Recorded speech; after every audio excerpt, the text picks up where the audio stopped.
Leadership is difficult, but not complicated. In this podcast series, I want to help you cut through the bullshit and get to the heart of modern leadership, which, put simply, is the power to get stuff done and make stuff happen.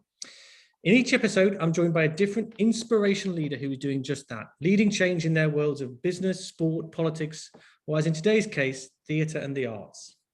I'm delighted to be joined in this episode by the playwright and director, Kwame Kwei-Armah. He's currently the artistic director of the Young Vic Theatre, where he's directed plays including Twelfth Night and Tree. Previously, he was the artistic director of Baltimore Center Stage and the associate director of the Donmar Warehouse, where he directed the Olivier-nominated play One Night in Miami. He's a prolific playwright, won myriad of awards, sat on the boards of theatres, including the National, got an OBE for his services to drama, and even directed the opening ceremony of Senegal's Senghor National Stadium. Kwame Kwei-Armah, welcome to the No Bullshit Leadership Podcast. Thank you. It's fun to be here. So we're going to kick things off as we always do with our quick fire round to get us going. So, in 3 words, describe your leadership style. I want to say no bullshit, right? But I'd say I attempt to be inclusive, dynamic, and soulful. Great. I love all 3 of those. And if you could delete any word from the business bullshit jargon dictionary, what would it be? KPI. KPI. Yep. And which leader do you most admire? Modern, past?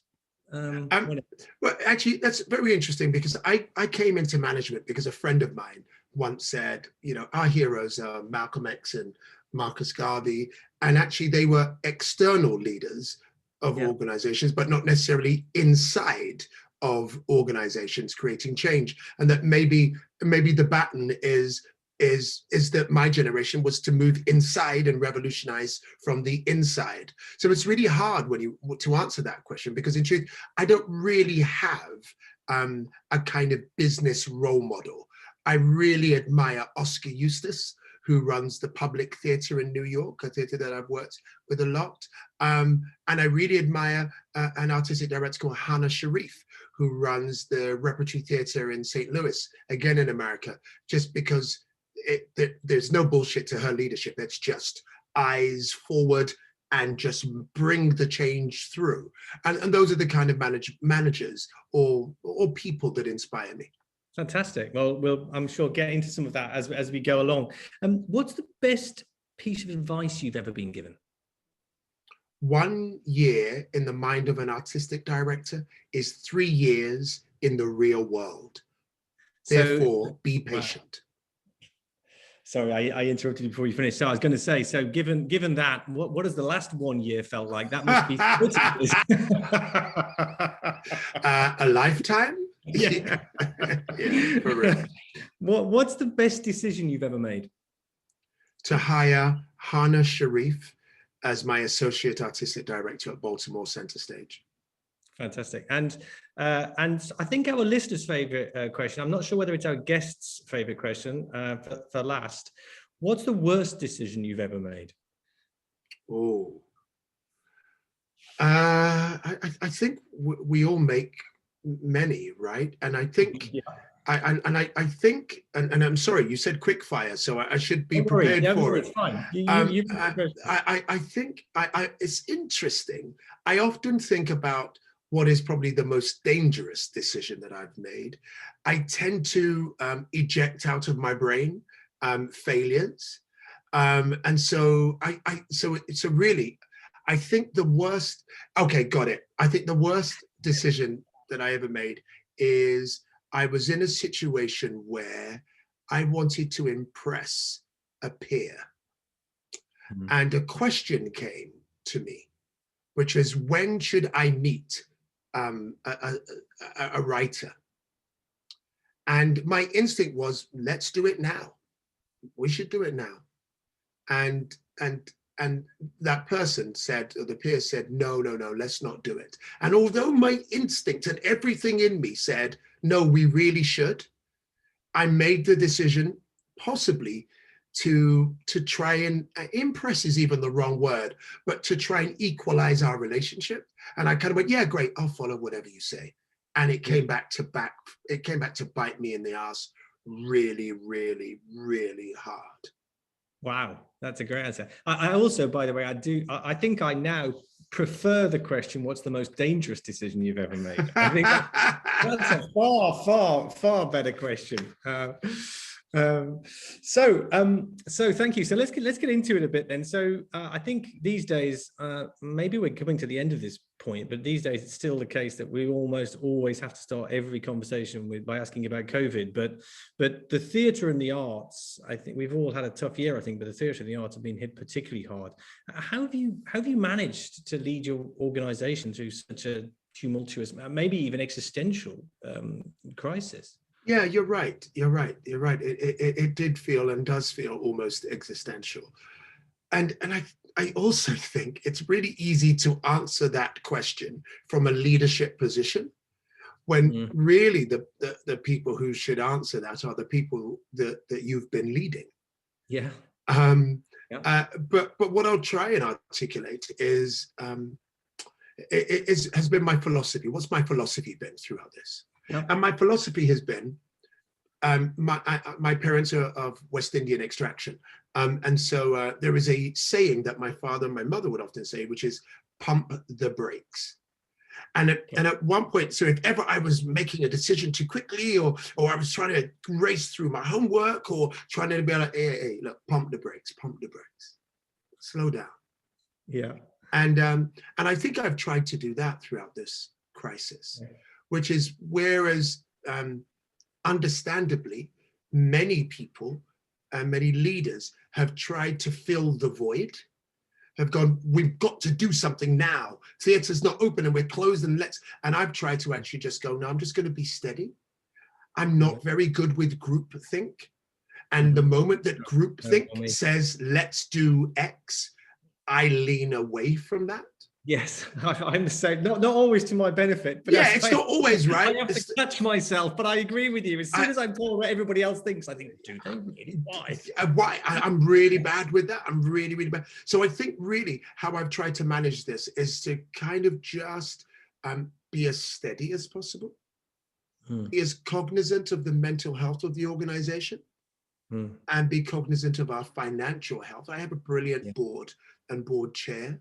And so I know that I can always refer, and seldom defer, but I can refer to them and think about whether I'm making the right decision in not acting. So in truth, I have been leading the organization by doing a lot of advocacy at the government level. Yes. I've been doing a lot of advocacy in terms of looking after the emotional health of our sector by doing many interviews and podcasts and webinars, and also to myself, not inhaling any of the news that I'm given. I take it, I go, okay, so we're due to open on blah, blah, blah. Let's continue to plan in case that happens, but let's prepare ourselves in case that doesn't. Yeah. And you made a really interesting point about maybe the people that I should ask that question of, you know, of us all, by the way, but in your case, the people you've been leading. How have you, I mean, I think it's a great point. How have you gone about doing that in practice? Is that something that you said, okay, maybe I do need to find different ways to check in with people?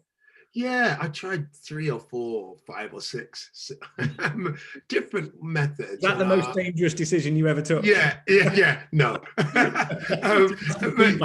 but you know, yeah, I kind of, you know, I try to do in our company meetings, I try and spend time just going, look, everybody tell me how you're feeling, and I'll start with me. Yeah. And then we'll try and cater some of our decisions, particularly as we had to slightly downsize. So we had to kind of let people know where we were, particularly after we had just come through the summer of racial reckoning, and we are and had an understanding that our sector, like all sectors, was institutionally racist and systemically racist. And just because a Black man was leading the organization, it didn't mean that somehow we were free of that. And so actually it's been emotionally quite hard. And that what that's meant is that we've had to check in quite often.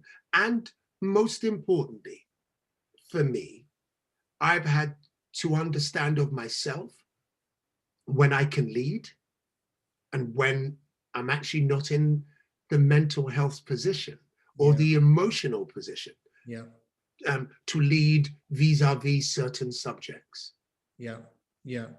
And we hopefully, I mean, as you said, I think you said, like, well, we take all the milestones with a pinch of salt at the moment, but we hopefully are coming maybe to the end of the COVID crisis. Do you, I mean, it's, as you just said, it's been an incredibly tough year, but do you feel that there might be some aspects of theatre, well, we could say society, but let's try and limit the topic, some aspects of theatre that may emerge better, changed for the better, more positive as a result? I think if anybody tells you they know what's going to happen on the flip side of this portal, no matter how close we are to the light at the end of the tunnel, I think you shouldn't go to their house and have dinner with them, because they'd be lying. What I do know is that history is not a straight line, but is circular, and it will not be the same when we reopen. And actually, COVID will seep into the DNA of nearly everything we do. Certainly for the next 3 to 4, even 5 years. So, for instance, I'm not looking for the great COVID play. I'm looking that there will be the byproducts of COVID will find themselves articulated with specificity in the work that comes next: loneliness, mental health, racial reckoning, these or racial readjustments, equity. These things will find themselves, hopefully not on the nose, but will find themselves very much at the forefront of everyone's work. But what I do know about the future, he says arrogantly, is that digital will be an integral part of our offering within theatre, and that we will have to innovate in that space. So it isn't just a kind of Zoom play, or if you've got really great resources, a kind of the equivalent of a filmed play, but we're going to have to innovate in that space. And that's where a lot of my mind is going: how to create, how to move the two-dimensionality of our flat screen somehow to simulate or provoke or catalyze almost a 2.5. It's never going to be 3D, because 3D is in the flesh. But how do we expand the potential of the screen to not just sit in the linear or sit in the 2D? Yes. Well, I mean, in a sense, you've started to get into answering my next question, really, which is what does it mean to be an artistic director? I mean, most of us are used to seeing the magic on the stage, but we have little idea what's going on behind the scenes. Can you talk us through what to you, I suppose? I think the overarching thing is that you're a curator, and you're curating plays so that your art can be of service to your community, stroke communities. And however you want to define those communities, for me, my community, my immediate community is Lambeth and Southwark. That's where the Young Vic Theatre is on the cut there. Then there is the interlocking community of the London theatre goer. And then there is the further interlocking community of the British theatre goer. And then there is, what are the social aims and goals of the art that we put in? What are the entertainment goals, and who do we attract and bring into the building through those templates? So really the job of the artistic director is to meet the audience where they are and gently introduce them to things that they may not have known that they wanted, and incrementally bring them towards that ecstatic place. My job, sorry, go ahead. No, well, I'm sorry, I interrupted you. It's very rude of me, but I'm just wondering whether there's your point about the digital revolution. I mean, that's a cheap and a hackneyed phrase almost already, isn't it? But the digital revolution you were just talking about, do you think that has a real possibility to expand and change some of those communities as well? Oh yeah, totally. I mean, even if we think about the de-disabled community, you know, they've had access to some quality theatre that they may not have had during lockdown, simply because so many theatres are giving them access through the internet. So we know that there are certainly some specific communities that have benefited already. And I think I look at the digital revolution through the terms of access. I don't want to deprive anybody of the ability to come to the Young Vic and see a show in 3D. But if you're in Dundee, for instance, you might not be able to get down to see the show that we've got on that's so great. But if maybe once or twice during the run, I give you access to that show in a way, again, that doesn't destroy the sense of people wanting to go to theatre. But if I'm in Albuquerque and I've heard that the Young Vic is a world-class institution, there's a play there that I want to see, I go, oh, cool, I can access it. And so that's really the function, I think. Number one, access, and number two, the act of demystifying, the demystification of our rather opaque art form, and certainly the way that we produce. I think digital is going to be a brilliant way of breaking that down a little. And if I may add, so for instance, this week, I have a lighting designer, who's a very well-established lighting designer, who's shadowing me through every meeting that I have via Zoom. That's about going, okay, so you should understand how the system works, she asked, I want to know how the sausage is made. I say, come into my Zooms, and all of a sudden, the digital couldn't even speak there. The digital manifestation of that allows her to have access.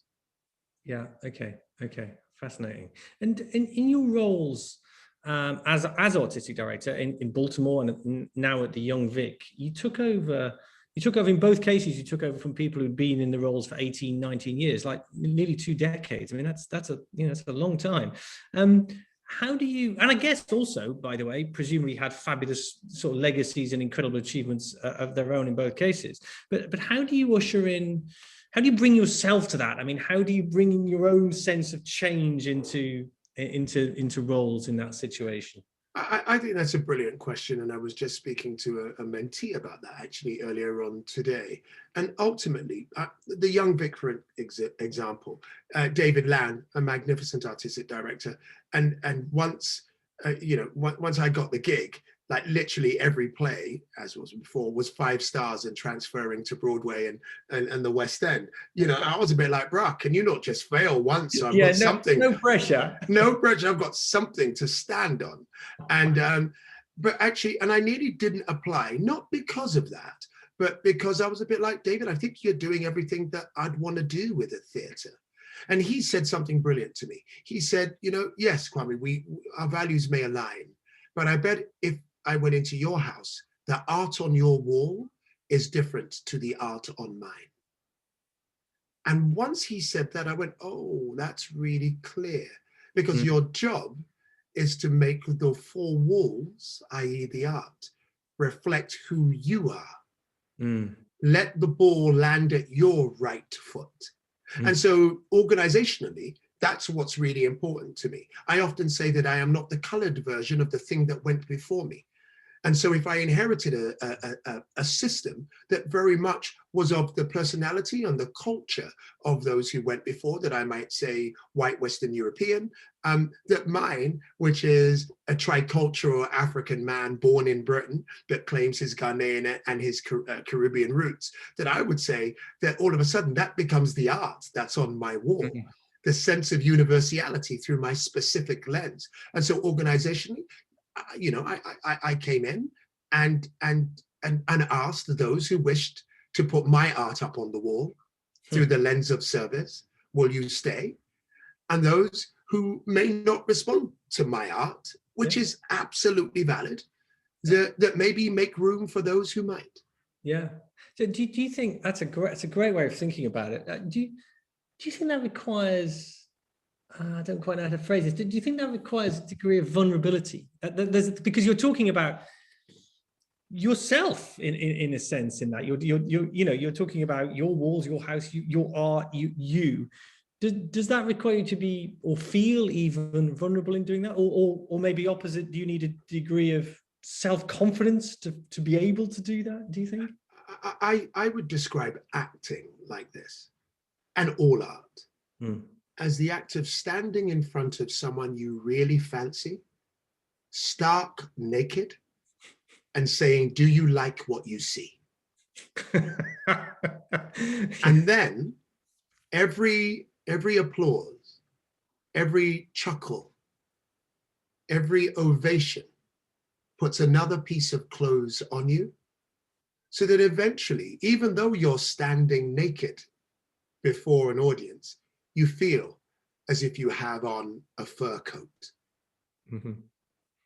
That confidence, even though you are naked over and over again, you don't see your own nakedness. And that is what it is, I think, to be an artist, full stop. You are not the boss, the ultimate boss, no matter how many accolades you have. The ultimate boss is the audience. The ultimate boss is the person looking at your body and looking at me, slightly rotund stomach. I say slightly, even underplaying it, and going, oh, it's all right, isn't it? Yeah, and not worry. You know, it's an act of nakedness. Leadership is nakedness. No, yeah, I really like that. So let's go back to the beginning. Growing up, you wanted to be a singer-songwriter, and your mum wanted you to be a lawyer.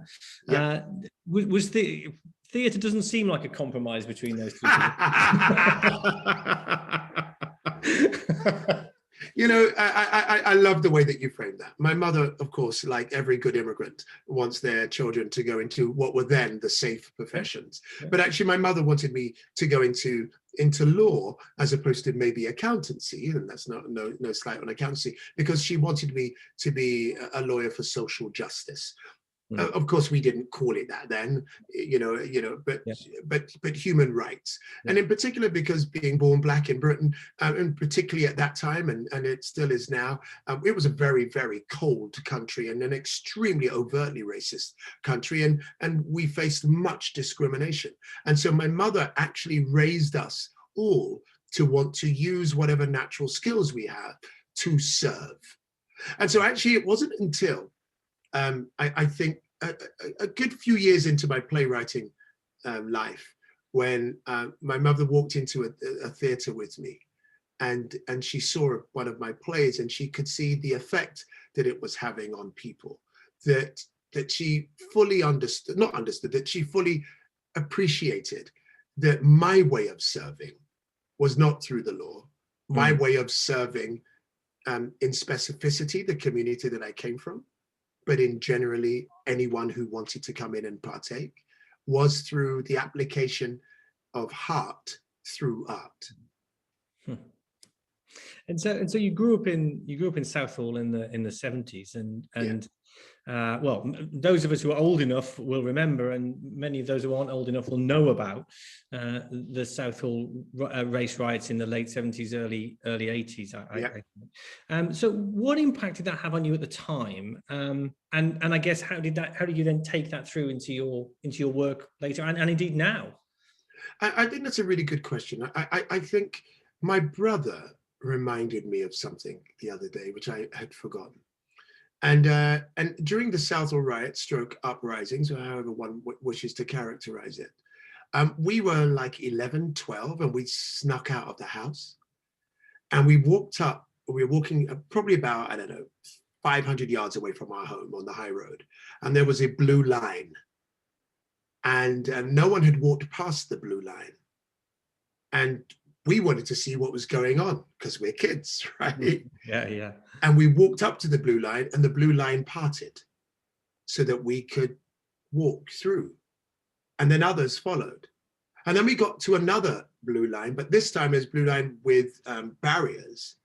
And the National Front, who were having a demonstration or a town hall meeting at Southall Town Hall, they were approaching. And so we wanted to see who the enemy were, quote unquote. Yeah. And so we kind of went through the barriers. And right now, I wouldn't do that now. When he was reminding me, and I remember I was like, oh, well, we crazy. We could have been arrested. We could have been anything. But that restless curiosity to understand and to see up close how human beings negotiate the environment they find themselves in. The white working class feeling at that point, or some members of the white working class feeling that the only way they could reclaim the space was to fight against what they saw as the new wave of immigrants that had come in, was to push back, that's where their power sat. The way that those who were around us, the black and the brown, who were saying, we need to stand up to this, was again a restless curiosity. We had that. We wanted to see how the world was being put together. And I think that has moved into my art, into the advocacy of the art, into the art I wish to produce, and also the way I wish to lead my organization. I lead my organization with a restless curiosity and a kingdom heart. In our country, I find, in Britain in particular, and having led organizations in both Africa and North America, I sometimes feel qualified to say this, that in Britain, we have been raised to date, and that probably is changing, with a kind of philosophy where often we take the clothes off the emperor rather than put them on. And sometimes I found myself in an American context saying, listen, here's this idea. And I found that the team around me will go, great, how do we put clothes on that idea? How do we stop it being naked? How do we make it? And that sometimes I have found, and certainly not the team I have now, that sometimes in Britain, we pride ourselves on going, yeah, it's not going to work because of that. And it's not going to work, oh, that's why it won't work. That, and kind of pride ourselves in finding the flaw as opposed to the rocket fuel to make it happen. Those things have come from my understanding of the world, my understanding, and I go back to your previous question, as a child, of going that I need to open my eyes, see what is happening around me, and find the glue, find the thing that binds us together, even if it's uncomfortable. And that glue might be a 90-minute play that at the end I leave thinking, I wasn't happy with the reflection of myself. I therefore will change. That's fascinating. I mean, I was going to come to this later, but since you started to talk a little bit about your creative process as well. How do you create? I mean, do you have a kind of feel? Does it sort of just well up in you, and you have something that has to come out no matter what else you're doing, or do you think, you know what, I'm going to set some time aside now. I'm going to give myself a period of time, and I'm going to go and create. I mean, or is it just impossible to characterize? I would say, and I think this is in the context of this, I agreed to doing this podcast. I'm a bit bored of talking about myself, but I agreed to do it because I'd listened and I found it fantastic. But B, the title, No Bullshit, right? And so I'm going to try and give you the no bullshit answer, right? Right. And the no bullshit answer is, I don't know.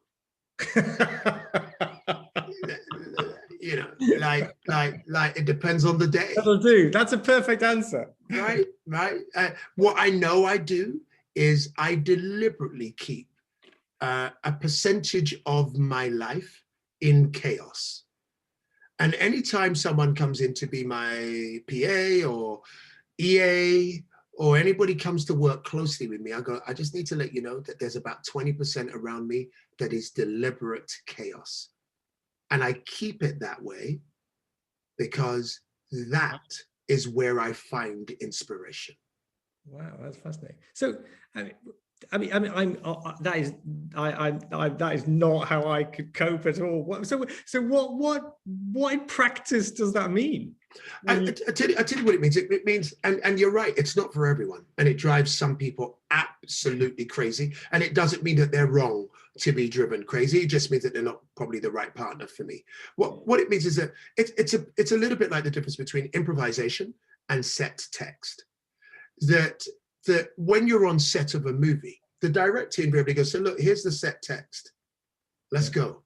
Yeah. And the best actors they're really in the scene, Right. and they can ad lib. Okay. And if your partner next to you is rigid and says, "Oh, but that's not what's in the script," the scene dies.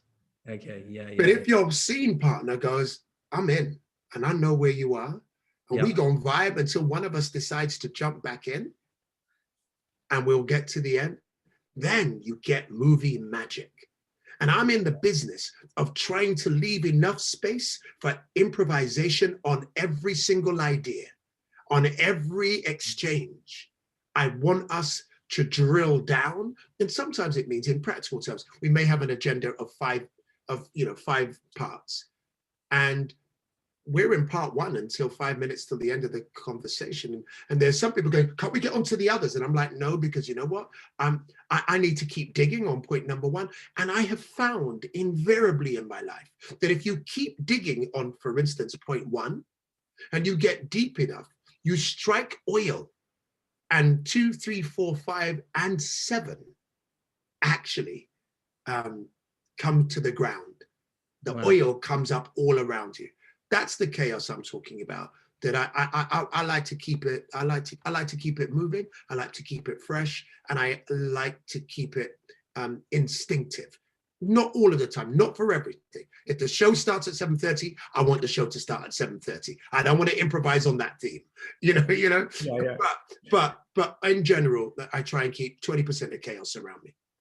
So you told us a story about when you were 12 or 13.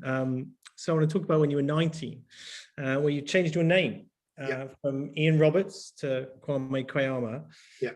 Can you talk about that decision a bit? And yeah, do you know what? I've never read my wiki page, right? And so I really should send someone in, because I'm told that it said that I changed my name when I was 19. It's actually, I began when I was 19 and I changed my name when I was 23. Okay. But 19 is very significant, because 19 is when I read the autobiography of Malcolm X, and I realized that what he was going through in the 1940s, internally and externally, is what I was going through in the 1980s. And I didn't have the language then, but of course it was symptomatic white supremacy that was in play globally. And so of course I was experiencing the same things that he were. And then he pulled my coat, as he would say in the old 1950s expression, to the idea that I, as someone who was Caribbean, a diasporic African, was carrying the name of someone who once enslaved someone in my family. And I found that to be illegitimate, totally illegitimate. That someone who oppressed, suppressed, and technically called me subhuman, or someone in my family subhuman,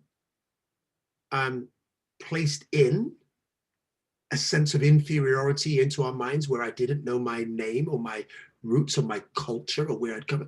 That seems illegitimate to pass that on to my children. So I went on a genealogical study, took our family back to the slave fort that we came from, my great-great-great-grandfather, and then I went to Ghana, and then I what they say in the trade is I reclaimed my name.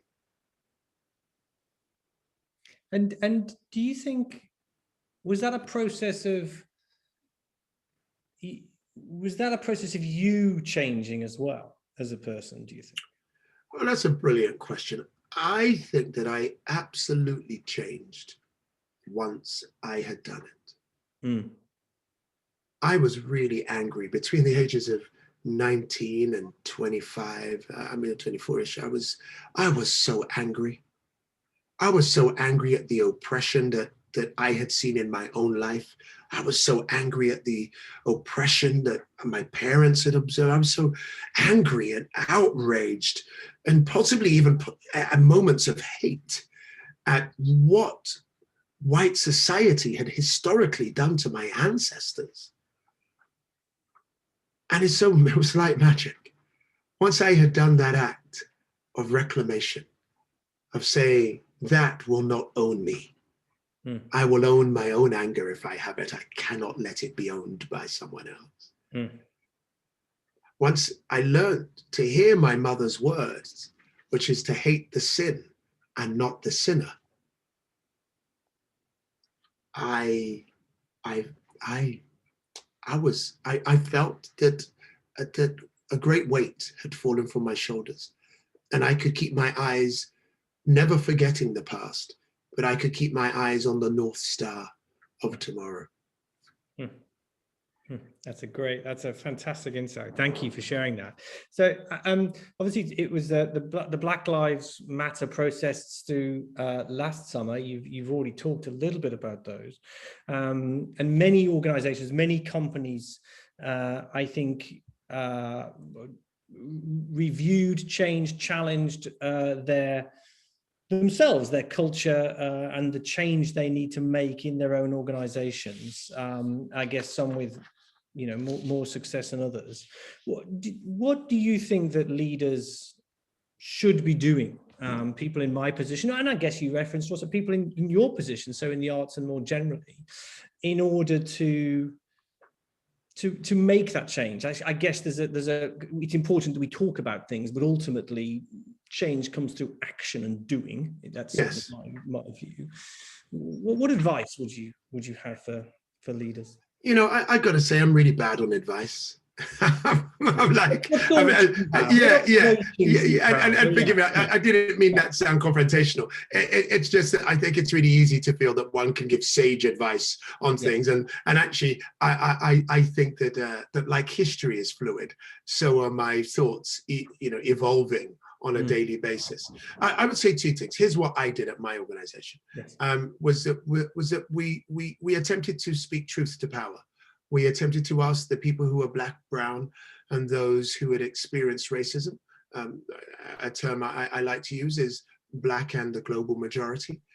We asked them of their experiences of working at the theater, of experiences of micro, macro aggressions, and of what it was to not bring their full self to work for fear of being discriminated against in whatever fashion they perceived. And I think that was really hard on the organization. We perceive ourselves, particularly at the Young Vicar, being at the forefront, at the vanguard of equality, of being, right up there with diversity. And so it was really hard, as you can imagine, also being a Black male running an organization, to hear these tales of pain, these tales of aggression. And then I think my job was simply to then help facilitate getting the right people into the organization, the right external people into the organization, who could take that listening and create actions. Actions that, of course, can be KPI'd, the very thing I said at the beginning that I hated using, right? And then the second or third thing that was important for me was that I, as a Black male, removed myself from the day-to-day management of that. And for two reasons. First of all, the bandwidth tax on people who are Black and global majority to explain themselves to the global minority is really taxing and really hard. And so to be victim to it and then have to explain your pain to those who you perceive may have been party to it is a double tax. And I didn't want to, during COVID, trying to keep one's family together and trying to keep the company together, I didn't want to add that tax to me. But in truth, I felt that this was, it would be best if white people were speaking to white people on this subject, being facilitated actually through a wonderful group that is Black led by, called Sour Lemons. So that was important for me, to let the white leadership speak to the organization and speak in ways that you might not speak in front of me. And that's what was really important. Important is actually all leaders having not the politically correct conversation, not the conversation that goes, oh my God, yeah, we've been wrong. Oh my God, how can we fix it up? And what can we be? But actually speaking to your own hearts, speaking to your own fears, speaking to your own traumas around race or being called racist, and then trying to create the environment where truth can be spoken and progress can happen. And that's a really woolly way of saying, which is why I didn't say that I have advice, But my process has been listen hard and create radical solutions. I'm sorry, can you pause one moment? There is a printer going off in it's my... Okay, no problem. Far is amazing at editing. Let it print. Yeah, my wife is printing from downstairs, I think. And right. 1 minute, there we go. I'm just going to shut it down, and then it can't happen. And she'll then come up and she'll come up and she'll come up and go, what the hell? Go and shout at you. Yeah. Good. No problem. But at least it started right at the end of your answer. So that's yeah. Having said that, it's still printing again. 1 second. Sorry, forgive me. No problem. I thought I just switched it off. And printers are. I'm just gonna let it. Literally, my wife just said she has a printer downstairs. I mean, but she thinks this one's better. I literally just had a conversation with her. Should I bring this downstairs? Should we just bring it downstairs for you? She said no. So good. Actually, rather aptly, it is called, the title of the thing is Transforming Communities, Changing Lives. Everything that we believe in. There you go. Sorry, I'm back with you. No problem, no problem. Well, so my next question, given your love of KPIs, which I think we've now well and truly established, I'm not sure. I've got a feeling where you're going to stand on this, but I'm not completely clear. Where do you stand on diversity quotas or quotas generally? I'm for it. I'm for it all the way. I see no reason. I think we have to be really mindful, of course we do, of fragilities. We have to be, and we have to look after people, It doesn't matter how privileged one is. We all think and feel that we worked really hard to get here. And that it's kind of down to me. And that if the pie is smaller, then my success may be smaller.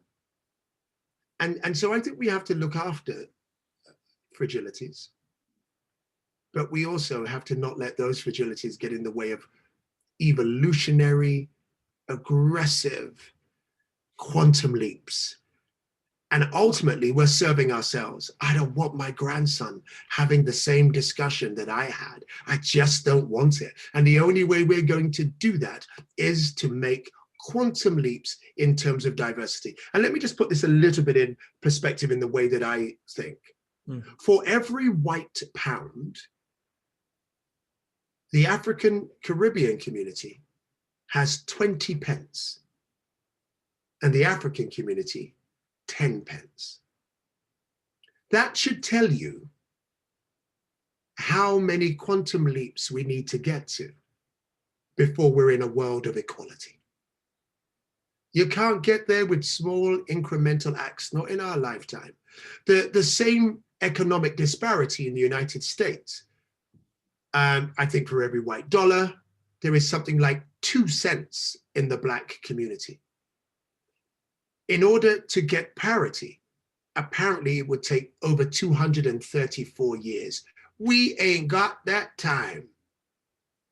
And so while we have to be very mindful, as I've said, about the notion of people feeling that they are losing something, we also have to make huge quantum leaps to allow ourselves within a shooting chance of social and economic equity. And I couldn't agree more. And that's the approach that we've taken at Havas, which does end up, we don't call them KPIs, but it does it does end up with, it ends up with some numbers. Yeah. And you know what, again, I want to be real clear. I'm jesting with KPIs. You know what? We only really know how far we've traveled when we have some measuring tool. You do. You have to. We just have to. I think, and you have to actually understand your start point very clearly. And then you have to say, this is what we're going to try and achieve, and this is when we're going to try and achieve it by. And that's the only way of knowing whether the things you're trying are working. And some things will work and some things won't. Some stuff doesn't, some stuff doesn't. Correct. And I think that's, that's kind of why I think it is important that people talk and say things, and it's really important. I mean, communication is critical, but communication needs to be accompanied by, and here's the stuff we're going to go and do. Absolutely. And when you get those two right, that's the absolutely. That's the holy grail. Yeah, that's the holy grail. What do you think about terms that we hear all the time, like BAME and POC?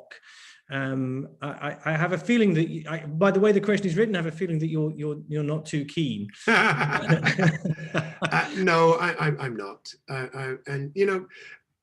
I'm also, however, very mindful that many generations of our white friends have had to change their language when describing what I might call Black and global majority communities, right? At one point, speaking specifically for Black, it was Negro, then it moved to colored, then it moved to Black, and then it moved to African American, African British, and now I'm really aware that people can change again. Wasn't you the one that told me to use BAME? I didn't make it up. I mean, oh my God. And so again, I'm really, really mindful. And what I would say is that the enterprise of taking away the culture of a whole community, the sins of your fathers who stripped us of our identity, meant that with every generation, as we dig deeper into reconnecting, we will redefine.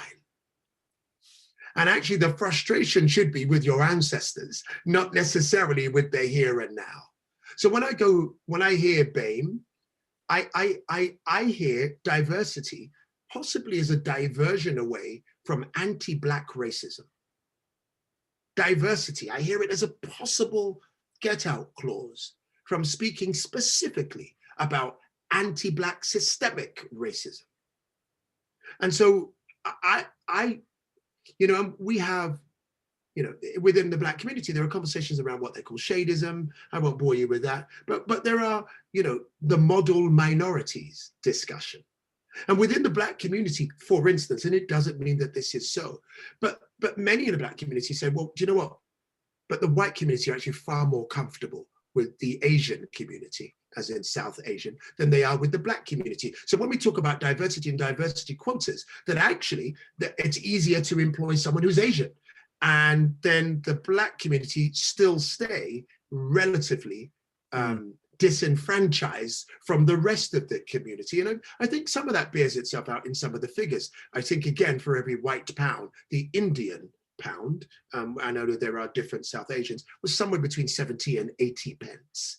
That's huge. That's a huge difference from the 10 pence of the African and the 20 pence of the African Caribbean. And so I think what I'm interested in is in specificity.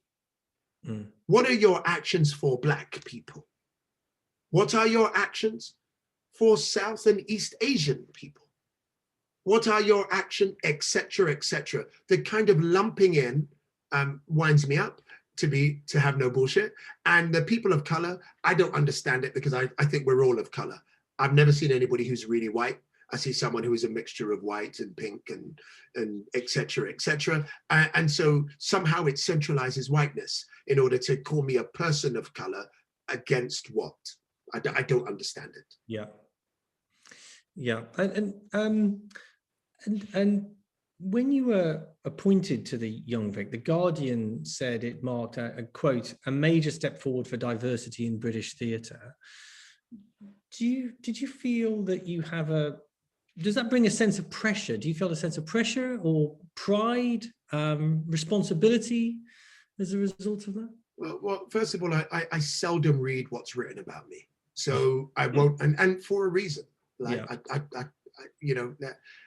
I try to listen really carefully, and I try to listen as carefully as I can through trusted, I don't mean bubbles, but I mean through trusted quarters. On my phone, for instance, what I'm calling trusted, quote unquote, I range from the app for Fox News, I call myself a progressive, to MSNBC, for once in an American context, and everything in between, and Al Jazeera. I listen I try and listen really hard, but I Yeah. don't try and read what's written about me specifically.